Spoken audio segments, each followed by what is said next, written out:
जय माता दी, जय श्री राम। आज हम भगवान श्री राम की विशेष महिमा का पाठ, जो श्री रामचरितमानस है, उसके लंका कांड के आगे के पाठ को श्रवण करते हैं। हमारा रामायण का पाठ चल रहा है, तो चलें भगवान श्री राम की हम विशेष कृपा का आनंद माने। काटे सिर भुज बार बहु, मरत न भट लंकेश, प्रभु क्रीडत सुर सिद्ध मुनि, व्याकुल देख कलेश। सिर और भुजाएं बहुत बार काटी गईं, फिर भी रावण मरता नहीं है। प्रभु तो खेल कर रहे हैं, परंतु मुनि, सिद्ध और देवता उस क्लेश को देखकर व्याकुल हैं। काटते ही सिरों का समूह बढ़ जाता है, जैसे प्रत्येक लाभ पर लोभ बढ़ता है। शत्रु मरता नहीं और परिश्रम बहुत हुआ।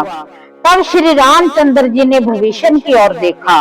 भगवान शिव कहते हैं कि हे उमा, जिसकी इच्छा मात्र से काल भी मर जाता है, वही प्रभु सेवक की प्रीति की परीक्षा ले रहे हैं। भविष्य जी ने कहा कि हे सर्वज्ञ, हे चराचर के स्वामी, हे शरणागत के पालन करने वाले, हे देवता और मुनियों को सुख देने वाले, सुनिए, इसके नाभि कुंड में अमृत का निवास है। हे नाथ, रावण उसी के बल पर जीता है। भविष्य के वचन सुनते ही कृपालु श्री रघुनाथ जी ने हर्षित होकर हाथ में विकराल बांध लिए। उस समय नाना प्रकार के अपशकुन होने लगे। बहुत से गधे, सियार और कुत्ते रोने लगे। जगत के अशुभ को सूचित करने के लिए पक्षी बोलने लगे। आकाश में जहां तहां केतु प्रकट हो गए। दसों दिशाओं में अत्यंत दाह होने लगा। बिना ही पर्व के सूर्य ग्रहण होने लगा। मंदोदरी का हृदय बहुत कांपने लगा। मूर्तियां नेत्र मार्ग से जल बहाने लगी। मूर्तियां रोने लगी। आकाश में वज्रपात होने लगे। अत्यंत प्रचंड वायु बहने लगी। पृथ्वी हिलने लगी। बादल रक्त, बाल और धूल की वर्षा करने लगे। इस प्रकार इतने अधिक अमंगल होने लगे कि उनको कौन कह सकता है। अपरिमित उत्पात देखकर आकाश में देवता व्याकुल होकर जय जय पुकार उठे। देवताओं को भयभीत जानकर कृपालु श्री रघुनाथ जी धनुष बाण पर बाण संधान करने लगे। कानों तक धनुष को खींचकर श्री रघुनाथ जी ने 31 बाण छोड़े। वे श्री रामचंद्र जी के बाण ऐसे चले मानो काल सर्प हो। एक बाण ने नाभि के अमृत कुंड को सोख लिया। दूसरे 30 बाण कोप करके उसके सिरों और भुजाओं में लगे। बाण सिरों और भुजाओं को लेकर चले। सिरों और भुजाओं से रहित रुंड पृथ्वी पर नाचने लगा। धड़ प्रचंड वेग से दौड़ता है, जिससे धरती धंसने लगी। तब प्रभु ने बाण मारकर उसको 2 टुकड़े कर दिए। मरते समय रावण बड़े घोर शब्द से गर्ज कर बोला, राम कहाँ है? मैं ललकार कर उनको युद्ध में मारूं। रावण के गिरते ही पृथ्वी हिल गई। समुद्र, नदियां, दिशाओं के हाथी और पर्वत श्रुद्ध हो उठे। रावण धड़के दोनों टुकड़ों को फैलाकर भालू और बानरों के समुदायों को दबाता हुआ पृथ्वी पर गिर पड़ा। रावण की भुजाओं और सिरों को मंदोदरी के सामने रखकर राम बाण वहां चले जहां जगदीश्वर श्री राम जी थे। सब बाण जाकर तरकस में प्रवेश कर गए। यह देखकर देवताओं ने नगाड़े बजाए। रावण का तेज प्रभु के मुख में समा गया। यह देखकर शिव जी और ब्रह्मा जी हर्षित हुए।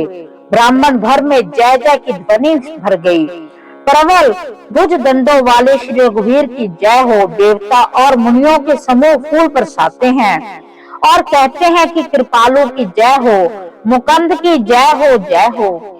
हे कृपा के कंद, हे मोक्षदाता मुकंद, हे द्विंदों को हरने वाले, हे शरणागत को सुख देने वाले प्रभु, हे दुष्ट दल को विद्रीन करने वाले, हे कारणों के भी परम कारण, हे सना करना वाले कारण, हे सर्वव्यापक विभो, आपकी जय हो।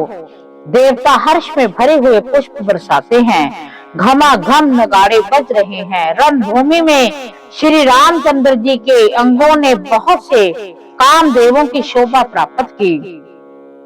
सिर पर जटाओं का मुकुट है। जिसके बीच बीच में अत्यंत मनोहर पुष्प शोभा दे रही हैं, मानो नीले पर्वत पर बिजली के समूह सहित नक्षत्र सुशोभित हो रहे हैं। श्री राम जी अपने भुजदंडों से बाण और धनुष फिरा रहे हैं। शरीर पर रुद्र के कण अत्यंत सुंदर लगते हैं, मानो तमाल के वृक्ष पर बहुत सी लल मुनिया चिड़िया अपने महान मुख में मगन हुई निश्चल बैठी हों। प्रभु श्री रामचंद्र जी ने कृपा दृष्टि की वर्षा करके देव समूह को निर्भय कर दिया। वानर भालू सब हर्षित हुए, सुख धाम मुकंद की जय हो ऐसा पुकारने लगे। पति के सिर देखते ही मंदोदरी व्याकुल और मूर्छित होकर धरती पर गिर पड़ी।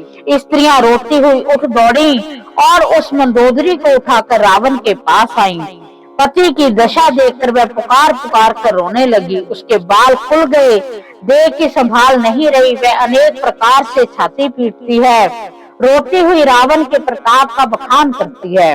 वह कहती है कि हे नाथ, तुम्हारे बल से पृथ्वी सदा कांपती रहती थी। अग्नि, चंद्रमा और सूर्य तुम्हारे सामने तेजहीन थे। शेष और कच्छप भी जिसका भार नहीं सह सकते थे, वही तुम्हारा शरीर आज धूल में भरा हुआ पृथ्वी पर पड़ा है। वरुण, कुबेर, इंद्र और वायु, इनमें से किसी ने भी रण में तुम्हारे सामने धैर्य धारण नहीं किया। हे स्वामी, तुमने अपने भुज बल से काल और यमराज को भी जीत लिया था, वही तुम आज अनाथ की तरह पड़े हो। तुम्हारी प्रभुता जगत भर में प्रसिद्ध है।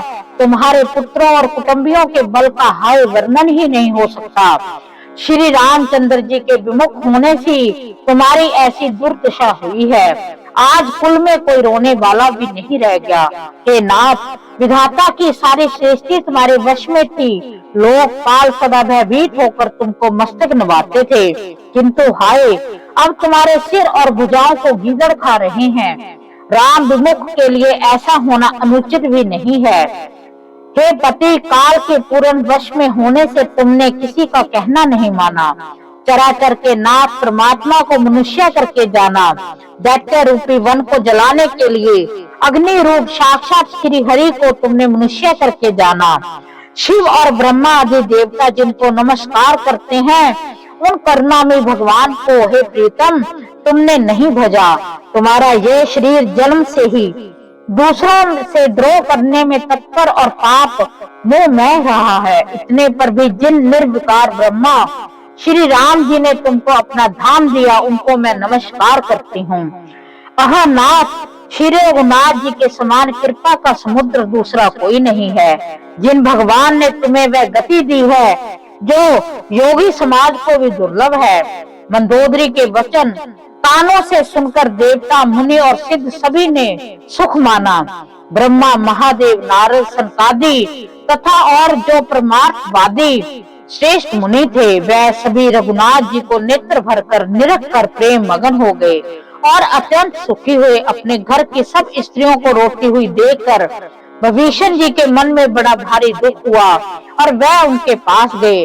उन्होंने कि भाई की दशा देखकर दुख किया। तब प्रभु श्री राम जी ने छोटे भाई को आज्ञा दी कि जाकर भविष्य का धैर्य बढ़ाओ। लक्ष्मण जी ने उन्हें बहुत प्रकार से समझाया। तब विभीषण प्रभु के पास लौट आए। प्रभु ने उनकी कृपा पूर्ण दृष्टि से देखा और कहा कि सब शोक त्याग कर रावण की अत्यंष्टि क्रिया करो। प्रभु की आज्ञा मानकर और हृदय में देश और काल का विचार करके विभीषण ने विधि पूर्वक सब क्रिया की। मंदोदरी आदि सब स्त्रियां उसे तिलांजलि देकर मन में श्री रघुनाथ जी के गुण समूहों का वर्णन करती हुई महल को गईं। सब क्रियाक्रम करने के बाद विभीषण ने आकर पुण्य सिर निभाया। तब कृपा के समुद्र श्री राम जी ने छोटे भाई लक्ष्मण को बुलाया और श्री रघुनाथ जी से कहा कि तुम वानर, सुग्रीव, अंगद, नल, नील, जामवान, मारुति सब नीति निपुण लोग मिलकर विभीषण के साथ जाओ, उन्हें राज तिलक कर दो। पिताजी के वचनों के कारण मैं नगर में नहीं आ सकता, पर अपने ही समान वानर और छोटे भाई को भेजता हूँ। प्रभु के वचन सुनकर वानर तुरंत चले। उन्होंने जाकर राज तिलक की सारी व्यवस्था की। आदर के साथ विभीषण को सिंहासन पर बैठाकर राज तिलक किया, स्तुति की। सभी ने हाथ जोड़कर उनको सिर नवाए। तदंतर विभीषण जी सहसा प्रभु के पास आए तब रघुवीर जी ने वानरों को बुला लिया, प्रिय वचन कहकर सबको सुखी किया। भगवान ने अमृत के समान यह वाणी कहकर सबको सुखी किया कि तुम्हारे ही बल से यह प्रबल शत्रु मरा है। विभीषण ने राज्य पाया, इसका कारण तुम्हारा यश तीनों लोकों में नित्य नया बना रहेगा। जो लोग मेरे साथ तुम्हारे शुभ कीर्ति के परम प्रेम के साथ गाएंगे, वह बिना ही परिश्रम के इस अपार संसार सागर का पार पा जाएंगे। प्रभु के वचन कानों से सुनकर वानर समूह तृप्त नहीं होते, वह सब बार बार सिर नवाते हैं और चरण कमलों को पकड़ते हैं। फिर प्रभु ने हनुमान जी को बुला लिया। भगवान ने कहा, तुम लंका जाओ और जानकी को सब समाचार सुनाओ, उसका कुशल समाचार लेकर तुम चले आओ। तब हनुमान जी नगर में आए। यह सुनकर राक्षस राक्षसी दौड़े। उन्होंने बहुत प्रकार से हनुमान जी की पूजा की और फिर श्री जानकी जी को दिखला दिया। हनुमान जी ने कहा कि सीता जी को दूर से ही प्रणाम किया। जानकी जी ने पहचान लिया कि यह वही है जो श्री रघुनाथ जी का दूत है और पूछा कि हे तात, कहो कृपा के धाम मेरे प्रभु, छोटे भाई और वानरों की सेना सब कुशल से तो हैं? हनुमान जी ने कहा, हे माँ, कौशलपति श्री राम जी सब प्रकार से कुशल हैं। उन्होंने संग्राम में 10 सिर वाले रावण को जीत लिया है और भविष्य ने अचल राज्य प्राप्त कर लिया है। हनुमान जी के वचन सुनकर सीता जी के हृदय में हर्ष छा गया। श्री जानकी जी के हृदय में अत्यंत हर्ष हुआ। उनका शरीर पुलकित हो गया, नेत्रों में आनंद के अश्रु के जल छा गया। वह बार बार कहती हैं कि हे हनुमान, मैं तुझे क्या दूं? इस वाणी के समान तीनों लोकों में और कुछ भी नहीं है। हनुमान जी ने कहा कि हे माँ, हे माता, सुनिए, मैं आज निसंदेह सारे जगत का राज्य पा गया। जो मैं रण में शत्रु सेना को जीत कर भाई सहित निर्विकार श्री राम जी को देख रहा हूँ। सुनो सुत सद्गुण सकल तव, हृदय बसु हनुमंत, सानुकूल कौशलपति, रहो समेत अनंत। इस प्रकार हमने भगवान श्री राम की बड़ी अद्भुत, बड़ी निराली, बड़े आशीर्वाद देने वाली महिमा का हमने प्रसंग था जो वो सुना, जिसमें हमने आज रामायण में जो लंका कांड चल रहा है उसमें देखा कि कैसे भगवान श्री राम ने रावण को मात दी, कैसे भगवान श्री राम ने रावण का वध किया। और भगवान की ये विशेष कृपा दृष्टि होती है कि उन्होंने अपने बाणों से मारकर, अपने हाथों से मारकर रावण को भी परम गति दी। तो जिसको भगवान शिव पूजते हैं, भगवान ब्रह्मा पूजते हैं, भगवान विष्णु पूजते हैं, जिसको हमारे बालाजी पूजते हैं, हनुमान जी पूजते हैं, वही श्री राम सबके पूजनीय हैं। तो हम भगवान श्री राम से प्रार्थना करते हैं कि जैसे आपने रावण को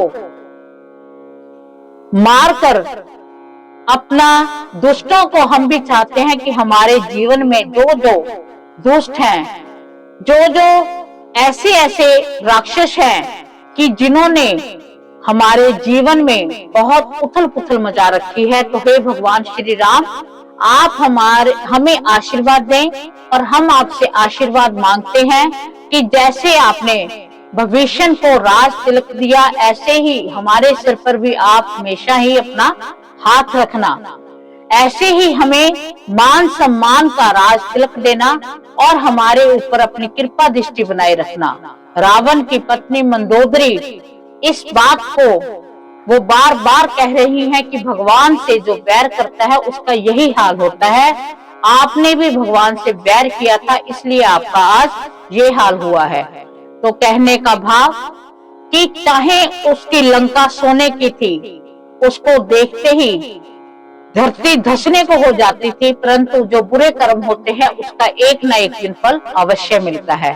तो हम भगवान श्री राम से हाथ जोड़कर मां जानकी से, भगवान वीर हनुमान से प्रार्थना करते हैं कि आप हम पर विशेष कृपा बनाए रखें। अगर हमसे कोई भी पाठ में गलती हो गई है उसे क्षमा करें और जो जो इस कथा को, इस रामायण को श्रवण कर रहे हैं, सभी के ऊपर, हम सब के ऊपर आपकी विशेष कृपा बनी रहे। इसी के साथ जय माता दी, जय श्री राम।